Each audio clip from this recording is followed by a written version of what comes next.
Muito bom dia a todos no glorioso nome de nosso Senhor Jesus Cristo.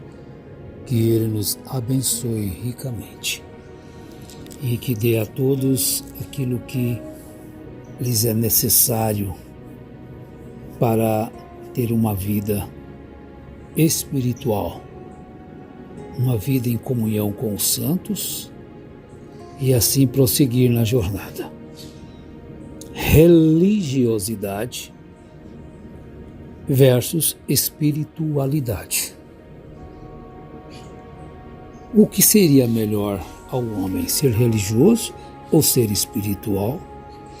O que seria melhor à mulher ou o que é melhor à mulher, ser espiritual ou religiosa? A Bíblia mostra a superioridade da espiritualidade. Isso sim é o ápice, daquilo que chama cristianismo, pelo menos deveria ser. Mas as pessoas confundem religiosidade com espiritualidade. E nós vamos tomar algumas escrituras aqui, rapidamente, para vermos um pouquinho sobre a religião e a espiritualidade. Bem, Tiago fala sobre isso.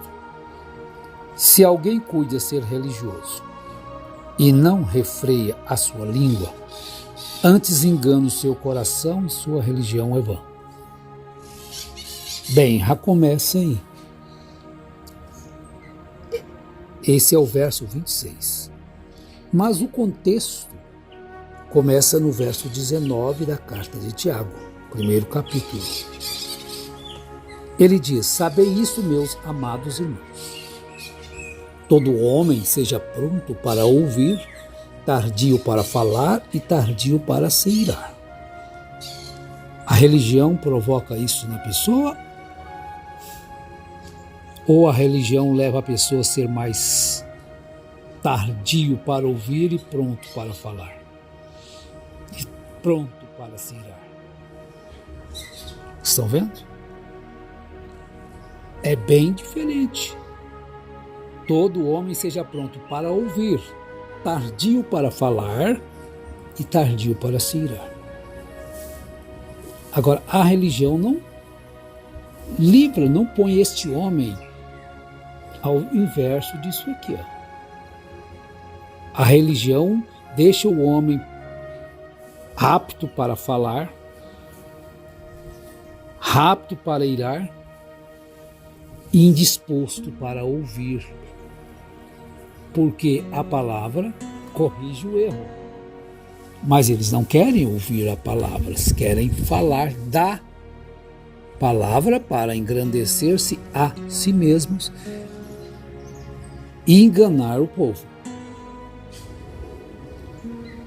Aí vamos mais um pouquinho. Pelo que, despojando-vos de toda impureza, de todo vestígio do mal, recebei com mansidão a palavra em vós implantada, a qual é poderosa para salvar as vossas almas. A palavra salva, a religião não. Então o que nós lemos na abertura? Se alguém cuida ser religioso e não refreia a sua língua, antes engana o seu coração. E a sua religião é vã. Aí no verso 23. Se alguém é ouvinte da palavra e não cumpridor, é semelhante ao homem que contempla no espelho seu rosto natural e depois de se contemplar a si mesmo, vai-se e logo se esquece de como era. Porém, aquele que atenta bem para a lei perfeita e da liberdade, e nela persevera, não sendo ouvinte esquecido, mas executor da obra, este será bem-aventurado no que realizar. Então, a religião, sem a espiritualidade, ela é simplesmente vã. O homem vai à igreja, o homem dizima, o homem faz tantas coisas, mas é carnal. Então a religião dele é vã, não serve para nada. Se é vã, não serve para nada. Então ele não cumpre o que a palavra diz, mas ele é religioso. O avô dele foi, o pai, e ele quer que seus filhos sejam. A minha igreja é boa, a minha igreja é isso, a minha igreja é aquilo outro. Para aí, boa é a palavra. Espera aí, bom é Deus. Em termos disso, mas não importa o que a palavra diz, importa é que o seu líder diz. Isso é uma religião vã para com Deus.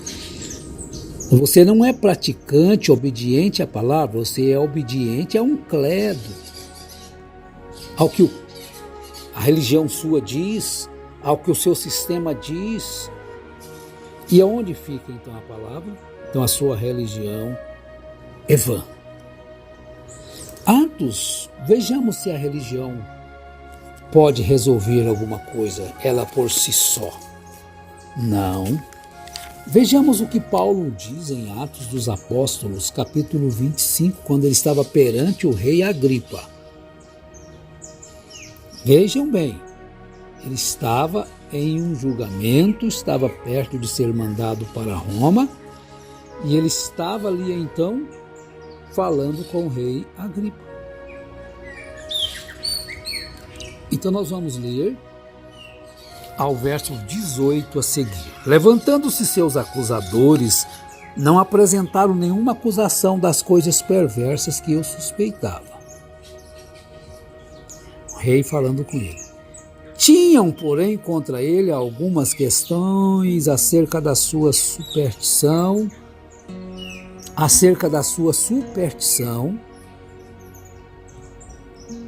e de um tal Jesus defunto que Paulo afirmava viver. E estando eu perplexo quanto ao modo de investigar esta causa, perguntei se queria ir a Jerusalém e lá ser julgado acerca destas coisas. Mas Paulo, apelando para que fosse reservado ao julgamento do imperior, mandei que o detivesse até que o enviasse a Roma. Agora nós vamos ao verso 26, ao capítulo 26 de Atos dos Apóstolos. O rei Agripa, quando estava perto ali então, perto de Festo, ele então permitiu que Paulo testificasse perante o rei Agripa. Então Paulo começou a testificar. Então Agripa disse a Paulo: tens permissão para que te defenderes. Paulo, estendendo a mão em sua defesa, respondeu: tenho-me por venturoso, ó rei Agripa, de que perante ti me haja hoje defender de todas as coisas que sou acusado pelos judeus. Veja como Paulo se dirigiu ao rei. Se ele tivesse sido apenas um religioso, será que ele se dirigiria ao rei com estas palavras? Como que o espiritual se dirige a uma autoridade constituída? A religião não tem respeito. A religião acha que todos devem se curvar a ela. Ela ignora o que a palavra diz. Então, se você não age como Paulo agiu com uma autoridade, você é simplesmente um religioso. Tem nada de espiritualidade em você. E essa religiosidade aí não te leva a lugar nenhum, a não ser ao buraco. Nós vamos ver isso agora rapidamente, que ela não vai te resolver seu problema, essa religiosidade. O que tem você com o mundo. Deixa o mundo se debater. Você é de outro reino. Então ele se dirigiu desta forma: tenho por venturoso, ó rei Agripa, de que perante ti me haja hoje defender de todas as coisas de que sou acusado pelos judeus. O seu povo, o acusando, como se dirigiu ao rei. Mormente sabendo que tens conhecimento de todos os costumes e questões que há entre os judeus, portanto rogo-te que me ouças com paciência. São tantos costumes, são tantas coisas impostas, são tantas maneiras religiosas. Aí vamos ao nosso texto, por causa do tempo. A minha vida, desde a mocidade, o que tem sido sempre entre o meu povo e em Jerusalém, todos os judeus sabem. Na verdade, em outras palavras, Paulo pode dizer assim: não tem nenhum local em que alguém possa tocar o dedo na minha religiosidade. A minha religiosidade, ela é intocável. Agora, os nossos religiosos hoje, além de não ser espiritual, a sua religiosidade é totalmente errada, totalmente enganosa. A minha vida, desde a mocidade, o que tem sido sempre entre o meu povo e em Jerusalém. Então todos conheciam Paulo, do nascimento, tudinho a sua vida. Entre o meu povo e em Jerusalém, todos os judeus sabem. Lá vem Paulo. Lá vem, ou às vezes chamava de Saulo. Lá vem Paulo, lá vem Saulo. Lá vem o doutor. Eles me conhecem desde o princípio e, se o quiserem, podem testificar que, conforme a mais severa seita da nossa religião, vivi fariseu. E o que essa religião provocou em Paulo? Vaidade, ódio, vontade de destruir, de matar a quem lhe contestasse. Porque a religião é um aquário que leva a pessoa a só ver aquilo que está ali diante dele, no cercadinho. A espiritualidade é a amplidão do amor, da graça, da bem-aventurança, da salvação, da vida, do gozo. É a amplidão, é o amor, é o fruto do amor. A religiosidade tem um fruto terrível chamado ódio, rancor, mas a espiritualidade tem um fruto gracioso de respeito, amor, consideração, entendimento, luz, porque é uma amplidão. Aí o que Paulo diz? Vivi fariseu. E agora, pela esperança da promessa que por Deus foi feita a nossos pais, estou aqui e sou julgado. Mas agora ele estava na amplidão, não mais em um aquário religioso, enganoso, de costumes. Que quando ele estava se dirigindo aos Coríntios, ele diz, capítulo 13, eu, irmãos, não vos pude falar como a espirituais, mas como a carnais, como a meninos em Cristo. E aonde mais tinha dons? Vê o que os dons estão provocando aí nesses neopentecostalismo. Vê o que dons tem provocado nestes homens chamados profetas. Porque tem um dom, mas o que provoca? Mas o que traz de vida ao povo? Nada. Traz contendas, ódios, Com leite vos criei e não com alimento sólido, pois ainda não estáveis prontos para isto.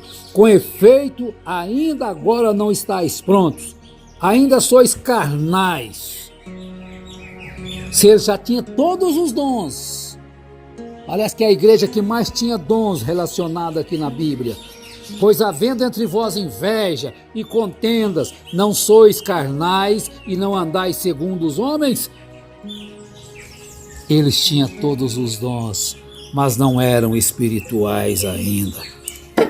Eram carnais, porque os dons, a vocação e os dons são dadas sem arrependimento de pecado, sem uma vida dedicada a Cristo. Mas a espiritualidade, ela é mais alta do que isto aí. A espiritualidade vai além. Sai fora desta caverna. Ela vê a amplidão da palavra. A espiritualidade leva o homem e a mulher a andar nas coisas espirituais, dar valor às coisas espirituais, essas contendas de filhos de serpente, filhos de diabo. Deixa isso para lá. Vamos viver a vida com luz da palavra. Olha, que coisa maravilhosa, você não está apenas ligado a um sistema, você está ligado à vida que é Cristo, através da palavra. Ele fez isso por nós, derramou seu sangue para que nós pudéssemos viver uma vida acima da mediocridade da religião e viver espiritualmente com Ele. Deus vos abençoe, meus irmãos. Desfrute da espiritualidade, desfrute da amplidão da verdade. Em nome de Jesus Cristo. Amém.